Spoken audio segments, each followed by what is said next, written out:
ఖమ్మం జిల్లా ప్రభుత్వ ఆసుపత్రిని మంత్రి తుమ్మల నాగేశ్వరరావు ఆకస్మికంగా తనిఖీ చేశారు. చికిత్స పొందుతున్న రోగులతో మాట్లాడి వారి సమస్యలను అడిగి తెలుసుకున్నారు. రోగుల పట్ల వైద్యులు, సిబ్బంది వినమ్రతతో ఉండాలని సూచించారు. తర్వాత ఆసుపత్రి భవనాన్ని ఆయన పరిశీలించారు.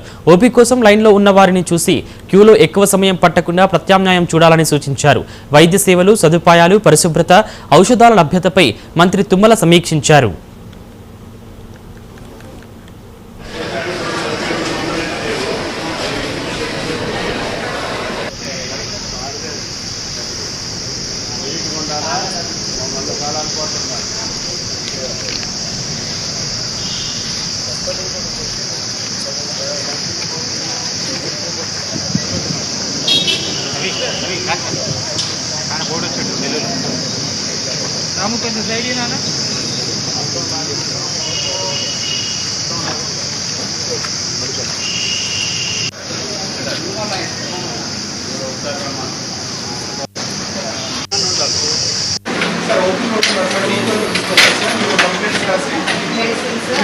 Investigations